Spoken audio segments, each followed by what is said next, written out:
Baik, Assalamualaikum warahmatullahi wabarakatuh. Perkenalkan, saya Sukseniawati, saya perwakilan dari kelompok 2. Pada mata kuliah metode numerik, saya akan menjelaskan mengenai regresi dan interpolasi polinomial. Langsung saja kita masuk kepada pokok bahasan kita, yaitu yang pertama regresi. Nah, pengertian dari regresi itu merupakan alat ukur yang digunakan untuk mengetahui ada tidaknya kolerasi antar variabel. Nah, regresi ini ada tiga bentuk. Yang pertama ada linear, non-linear, polinomial. Bentuknya bisa kita lihat pada paper yang saya tampilkan. Nah, kita masuk kepada pembahasan yang pertama, itu ada regresi linear. Nah, regresi linear itu variabel bebasnya berpangkat paling tinggi 1. Nah, metode yang digunakan dalam regresi linear ini adalah metode kuadrat terkecil. Nah, caranya dengan mengkuadratkan kesalahan atau D kuadrat. Nah, di mana D kuadrat ini Y1 dikurang Fx1 pangkat 2 ditambah Y2 dikurang Fx2 pangkat 2 hingga dia menuju Yn dikurang Fxn pangkat 2. Nah, dari bentuk regresi linear, A dan B-nya harus dibuat sedemikian hingga D2-nya itu menjadi minimum. Nah, caranya kita menentukan nilai dari B dan berapa nilai dari A-nya. Nah, ini formulanya.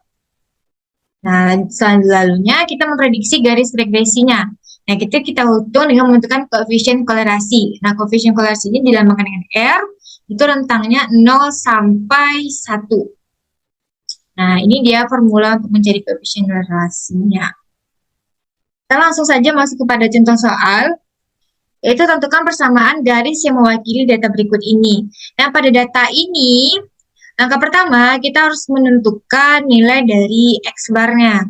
Nah, X bar itu kita cari dengan total nilai X-nya dibagi berapa banyak data. Nah, pada data itu datanya ada 10 banyaknya, sehingga sigma X per N 152 dibagi 10 sama dengan 15,2. Lalu Y bar-nya sama dengan sigma Y, yaitu total dari Y-nya dibagi dengan N-nya, banyak datanya ada 10, sehingga 186 dibagi 10 adalah 18,6. Lalu kita tentukan nilai A dan B-nya. Nah, untuk nilai B, kita tinggal mensubstitusikan pada formula, yaitu N-nya adalah 10, lalu sigma dari XY-nya atau total dari XY-nya itu adalah 2432 dikurang sigma dari X yaitu 152 dikali sigma Y 186 per 10 dikali X pangkat 2. Nah, X pangkat 2-nya itu sigmanya adalah 2912 dikurang sigma dari X-nya 152 pangkat 2. Sehingga nilai B-nya kita peroleh adalah min 0,6569. Lalu kita tentukan nilai A-nya dengan mengurangkan Y bar dengan B X bar. Nah, di sini Y barnya tadi kita peroleh 18,6 dikurang min 0,6569 dikali 15,2. Sehingga A-nya kita peroleh adalah 28,5849. Nah, sudah kita ketahui nilai A dan nilai B-nya, maka kita dapat menentukan bahwa persamaan garisnya adalah Y sama dengan 28,5849 dikurang 0,6569X. Nah, setelah itu kita tentukan koefisien kolerasinya dengan mencari DT kuadrat sama dengan sigma I 1 menuju N, Y dikurang Y bar pangkat 2. Jadi DT2-nya kita tinggal substitusikan nilainya. Jadi dapat DT2 kuadratnya itu adalah 496,4. Lalu D2-nya sama, kita tinggal substitusikan nilainya saja. Sehingga di kuadratnya kita dapat 236,7535. Sehingga kolerasinya itu akar dari DT kuadrat dikurang D kuadrat per DT kuadrat. Kita substitusikan DT kuadratnya 496,4 dikurang 236,7532 per 496,4. Jadi kita peroleh koefisien kolerasinya adalah 0,7232. Lanjut, kita masuk kepada pembahasan regresi nonlinear. Nah, jadi regresi nonlinear ini dia ada dua bentuk. Yang pertama ada fungsi eksponensial, bentuknya adalah Y Bentuknya adalah Y sama dengan A eksponen pangkat BX. Kalau bentuk persamaan berpangkatnya itu Y sama dengan A X pangkat B.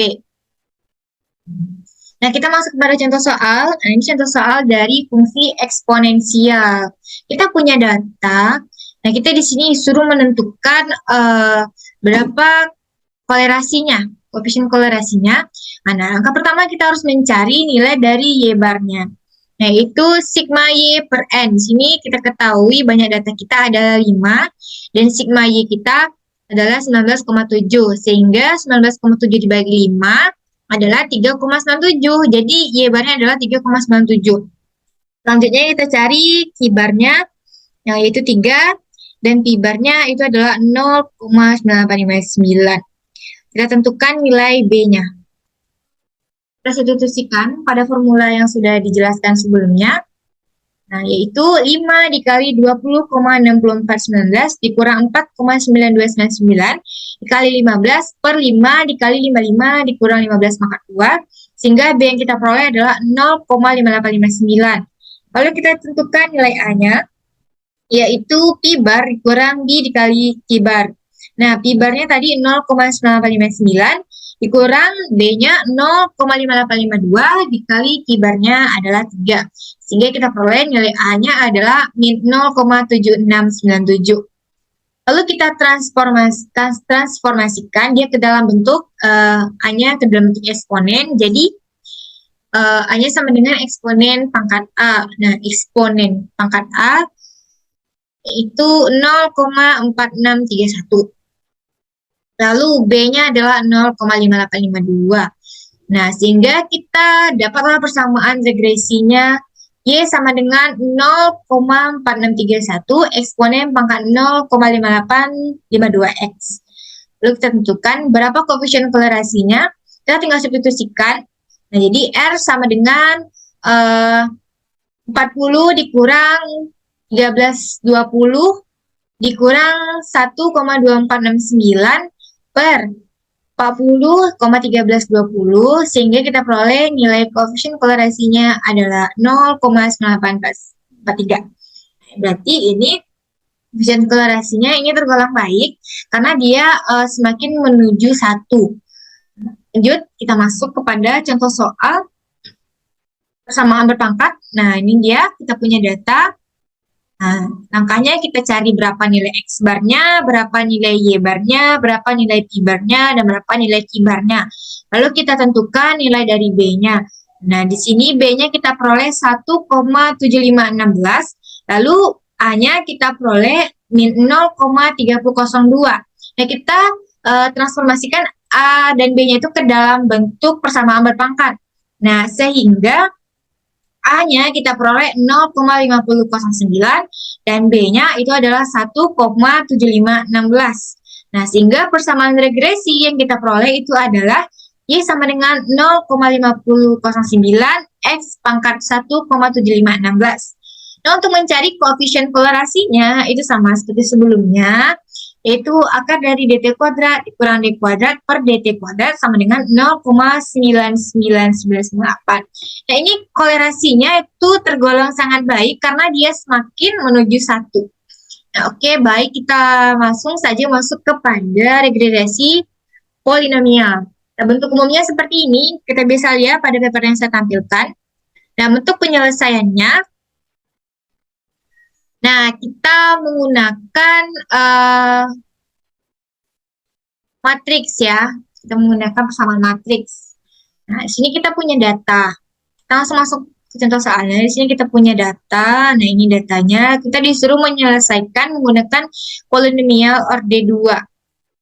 Nah, jadi kita tinggal substitusikan saja ke dalam bentuk persamaan matriks, di mana N-nya adalah 6, sigma X-nya adalah 15, sigma X pangkat 2-nya adalah 55, sigma X-nya 15, sigma X pangkat 2-nya 55, sigma X pangkat 3-nya 225, sigma X pangkat 2-nya 55, sigma X pangkat 3-nya 225, lalu sigma X pangkat 4-nya adalah 979. Nah, lalu kita selesaikan dengan menggunakan perkalian matriks, dan di mana baris kali kolom baris kali kolom. Nah, baris 1 kali kolom 1, baris 2 kali kolom 2, baris 3 kali kolom 3, hingga kita peroleh persamaan regresinya adalah 2,58 ditambah 2,25 X ditambah 1,8794 X pangkat 2. Baik, selanjutnya kita masuk ke pembahasan selanjutnya mengenai interpolasi. Nah, jadi interpolasi ini itu mencari nilai antara yang tidak ada pada data. Kita bisa tahu dari kurva ini perbedaan dari regresi dan interpolasi. Kita lihat pada gambar. Nah, inilah yang membedakannya untuk kurvanya. Nah, kalau interpolasi ini itu bentuknya juga ada 3, ada interpolasi linear, interpolasi kuadrat atau polinomial, dan interpolasi Lagrange.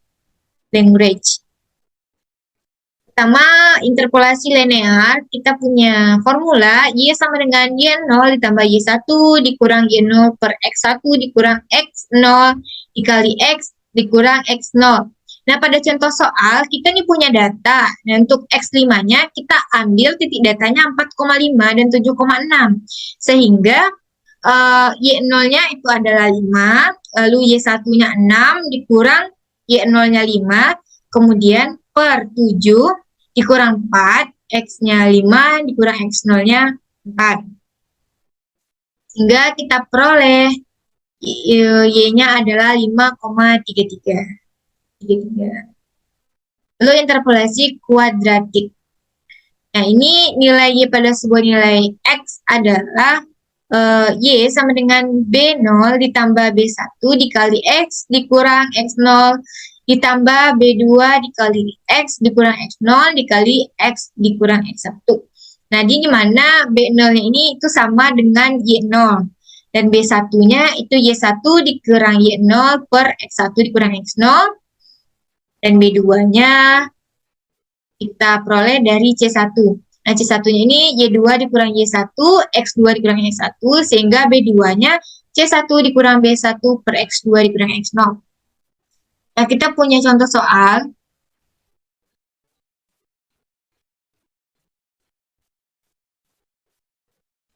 Nah, diketahui data sebagai berikut. Nah, untuk X5, nah kita ambil titik dari data 4,5, 7,9, dan 10,16.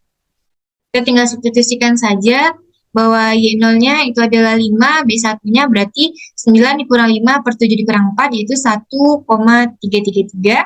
Lalu C1-nya itu kita peroleh 2,333, dan B2-nya kita peroleh 0,167. Sehingga Y-nya adalah kita substitusikan nilai dari B0-nya berapa, nilai dari B1 dikali X dikurang X0-nya berapa, lalu ditambah dengan B2-nya berapa, dikali dengan X dikurang X0-nya berapa, dikali dengan X dikurang X1-nya berapa. Kita peroleh nilai dari Y-nya adalah 6. Nah, lanjut interpolasi Lagrange. Nah, interpolasi ini membuat sebuah fungsi pendekatan tanpa harus menurunkan berkali-kali. Nah, kita menggunakan fungsi pendekatan polinomial. Nah, pada interpolasi Lagrange, pada orde ke n, itu nilai Y pada sebuah nilai X-nya diperoleh dengan Y sama dengan sigma I sama dengan 0 menuju N LI dikali YI. Nah, jadi formula dari interpolasi ini adalah bentuknya seperti ini.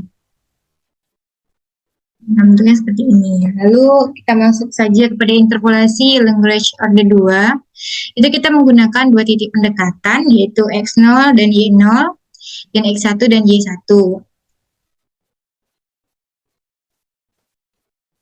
Nah, di sini kita punya data. Nah, untuk X5-nya, maka kita ambil titik pada data 4,5 dan 7,5. Nah, di sini L0-nya kita peroleh lah 0,667 dan L1-nya 0,333.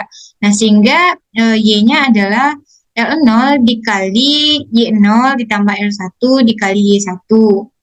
Sama dengan 0,667 dikali 5 ditambah 0,333 dikali 9, lalu kita peroleh nilai dari Y-nya adalah 6,333. Nah, mungkin sekian penjelasan dari saya. Terlebih dan kurang saya mohon maaf. Sebelumnya, terima kasih telah menonton. Assalamualaikum warahmatullahi wabarakatuh.